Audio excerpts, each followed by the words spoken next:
Le rendez-vous des sports sur Télé 50, nouveau numéro, nouvelle semaine. Merci d'être avec nous. Les titres, avant de commencer. 5e édition du Tour cycliste de la RDC. Petit changement au programme. Pas de course ce lundi 19 juin. La 5e étape qui devait se dérouler entre les provinces du Kwilu et du Kwango a été décalée à ce mardi. Principale raison, le retard dans le transportement de coureurs de Lubumbashi à Masimanimba via Kinshasa. Dans ce journal, tous les détails avec notre envoyé spécial sur place, Doudou Mbala. Football, interclub de la CAF, semaine décisive pour le club congolais en Ligue des Champions.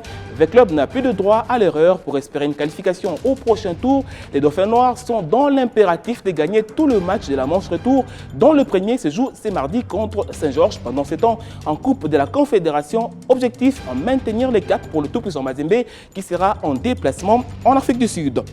Et puis en basketball, la RDC sera à la Afro Basketball 2017, les Congolaises ont validé leur qualification le week-end dernier face à la Centrafrique dans la double confrontation samedi et dimanche. Les Léopards ont gagné et perdu, mais se sont qualifiés à la différence de points. Voilà les titres, place au développement, ravi de vous retrouver. Actualité oblige, on va commencer par les tours cyclistes de la RDC. Virage à gauche pour la caravane de la 5e édition. Après l'Est, place à l'Ouest pour tous les coureurs dans la foulée. Pas de course ce lundi 19 juin alors qu'il était prévu la 5e étape de la série. Principale raison, le retard pris dans le transportement des cyclistes des délégations de Lubumbashi à Masimanimba en passant par Kinshasa. Cette 5e étape de la série devrait se dérouler entre Masimanimba et Kenge, soit une distance de 105 km. Pas de course ce lundi dans le territoire de Masimanimba, dans la province de Kenge, où était prévue la tenue de la 5e étape du 5e Tour cycliste international de la RDC. La course a été renvoyée à ce mardi 20 juin, sous les coups de 8 heures pile, pour la simple et bonne raison logistique et organisationnelle. La faute à un long transportement qui a vu la délégation du Tour fouler le sol de la capitale Kinshasa qu'aux petites heures du matin de ce lundi 19 juin 2017, plus précisément aux alentours de 4 heures pile. Et ce, après avoir pris les bus pour allier Lubumbashi, une fois que le top de Kolosi était fini. Une arrivée tardive de près de 4 heures de retard qui bouleverse du coup les calculs et impose le comité d'organisation du Tour à revoir son itinéraire. Du coup, la suite du programme connaît aussi quelques modifications. Ce lundi, à toute la délégation du Tour passera la nuit ici dans le territoire des Masimanimba. C'est ce mardi 20 juin à 8h pile que sera donné le go de la 5e étape ici dans le territoire des Masimanimba dans la province du Kwilu. L'arrivée sera constatée aux alentours de 12h30 à Kenge dans la province de Kwango où nous attend la population de la Rousse Kaboula. Et sur le plan technique, il y a des choses à retenir. Le léopard cycliste de la RDC semble décevoir toute une nation, puisque sur les 18 coureurs, seul Jimmy Moindo tente de relever la tête. Mais la faute, aussi un encadrement pas sérieux, à double vitesse, et une motivation toujours à la peine. Le ministre des Sports, Papi Nyango, qui est sur place ici, promet de trouver une issue heureuse et rapide ce lundi. Jusque-là, le classement général reste dominé par les Belges d'origine australienne, Brendan James, âgé de 20 ans, qui continue à conserver son maillot jaune depuis le territoire des Masimanimba dans la province du Kwilu. Doudou Mbala pour les comptes de Télé 50. Merci Doudou Mbala pour toutes ces précisions. Je rappelle que c'est vraiment un tour qui devait finir le 22 juin, mais qui connaît un tout petit retard et qui va peut-être prolonger le suspense pendant ce temps. Le coureur profite un peu d'un temps de répit pour se remettre dans l'énergie. Venons-en au basketball. À présent, la RDC sera dans la version féminine qualifiée à l'Afro Basket 2017, prévue à Bamako, au Mali. Une qualification validée à Kinshasa après une double confrontation contre la Centrafrique. Dans cette double opposition, les deux sélections se sont partagées les victoires. Vainqueurs au match aller, les Léopards ont perdu au retour, mais se sont qualifiés à la différence de 8 points. C'est le doublé parfait que réalise la Fédération congolaise de basketball en cette année 2017. Après la qualification de messieurs à l'Afro-Basket Luanda 2017 en Angola, le moment était venu pour que le dame aussi décroche le billet qualificatif pour Bamako 2017 au Mali. Une qualification non sans peine pour les fauves RD congolaises après une défaite subie en match retour disputé à la Halle de la Gombe le dimanche sur la marque de 56 contre 50. Heureusement pour ces léopards dames, elles s'étaient imposées en match aller sur la marque de 67 contre 53 En raison, 18 contre 14 au premier quart-temps, 36-25 au deuxième quart-temps, puis 55 contre 37 au troisième quart-temps. Qualifiées, elles sont logées dans le groupe B de cette compétition, en compagnie du Sénégal, tenant du titre, le Nigeria, deuxième africain, l'Égypte, la Guinée-Conakry et le Mozambique. Oui, une bonne performance pour les Congolaises qui seront de la partie à l'Afro-Basketball 2017. Mais cette qualification, il faut le dire, a été acquise après plusieurs essais et erreurs. Laisse croire que la marche est encore longue pour les Léopards, à déplorer les staffs techniques. On les écoute. Ouais, mais chapeau à eux. Chapeau à eux. Je crois que nous, on n'a pas été, malgré qu'on ait gagné. Mais on n'a pas vraiment joué notre basket. Mais je crois qu'on ne s'est pas échauffé comme il faut. On a connu le terrain aujourd'hui. Au moment où on a commencé le match. Et il faut féliciter ces filles-là parce que c'est pas facile de connaître le terrain tout juste au jour du match. Les Sud-Africains ont au moins eu le temps de shooter. Nous, je crois que c'est dans le match qu'on a connu le terrain.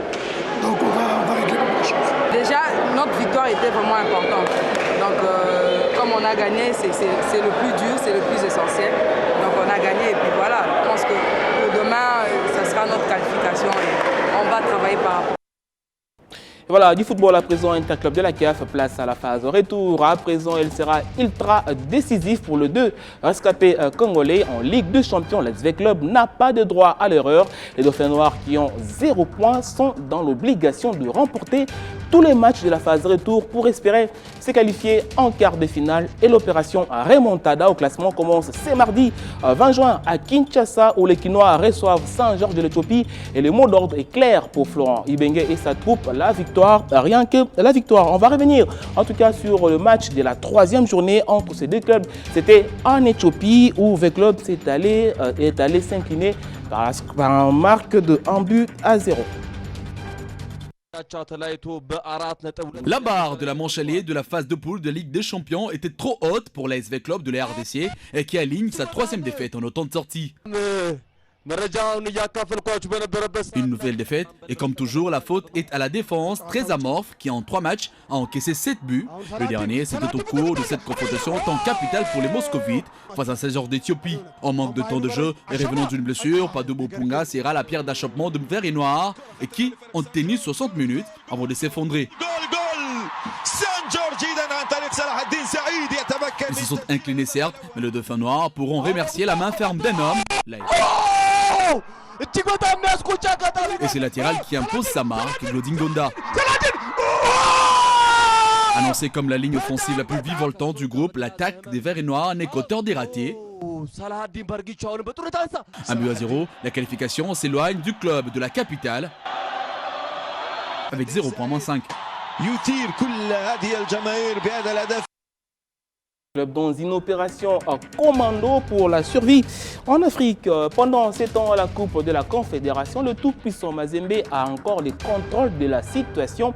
Malgré la première place du groupe, les Corbeaux ne sont pas à l'abri de tout danger, encore plus que le prochain match prévu ce mardi se jouera en déplacement contre Supersport, une équipe qui est parvenue à dérouter les Louchois en arrachant le nul à Lubumbashi lors de la 3e journée. Mazembe Supersport, un match à grand enjeu.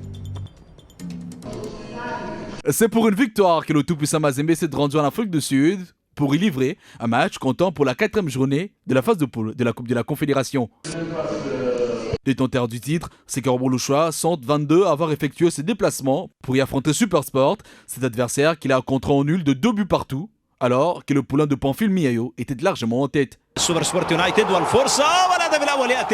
mardi, pour le compte de ce groupe D, Mazembe et Supersport, respectivement premier et 2e avec 5 points au compteur, batailleront dur pour la qualification, au mieux la première place. Ah oui, face à une équipe qui a fait trembler les tenants du titre à domicile, la prudence est de mise.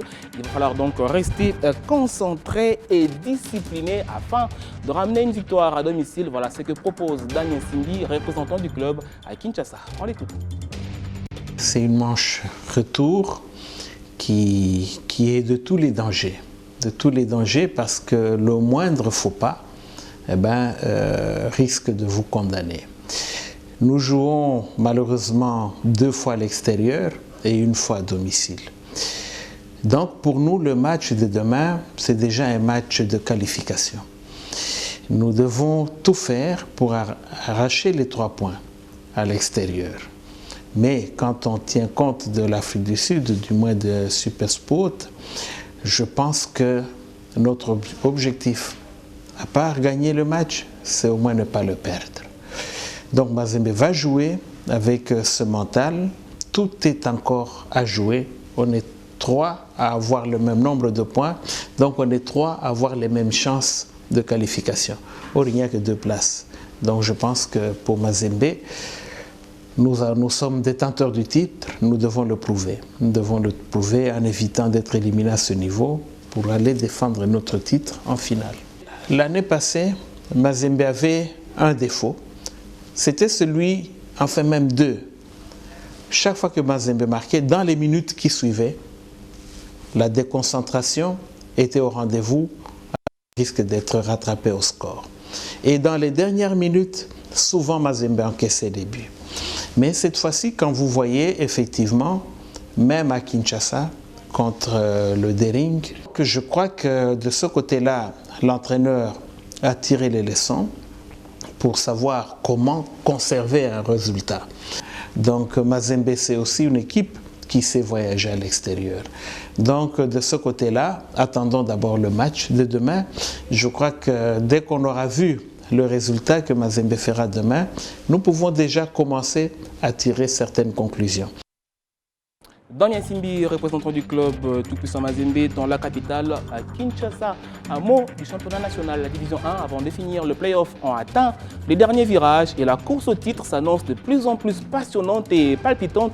Il y en a qui commencent à s'écarter de la course, c'est peut-être le cas du FC Renaissance du Congo. Les Rennais ont aligné une deuxième défaite de suite. Dimanche, ils sont allés à nouveau tomber face à Sanga Balende dans le chaudron de Tekisha, défaite 2-0. Un faux pas de trop qui voit les Rennais s'éloigner de la course au titre et peut-être aussi des places qualificatives en Afrique la saison prochaine, puisqu'après le calendrier est compliqué, il va falloir jouer 2 derbys contre V-Club et DSMP et puis se déplacer à Lubumbashi pour défier Don Bosco. Renaissance stagne toujours à la 4e place avec 15 points, soit à 9 longueurs du Tout-Puissant Mazembe qui est donc premier avec 24 points devant V-Club et DSMP ex-aequo 21 points. Suivent donc Renaissance 15 points. Sanga Balende 13 points, Don Bosco 11 points, Bukavu Dawa 4e et puis Mungano avec 3 petits points ferme la marche. On le voit donc désormais, chaque point vaut de l'or dans ces championnats de la division 1. Voilà tout pour ce journal, merci de l'avoir suivi. Prochain rendez-vous mercredi. En attendant, bonne suite des programmes sur Télé 50. À très bientôt.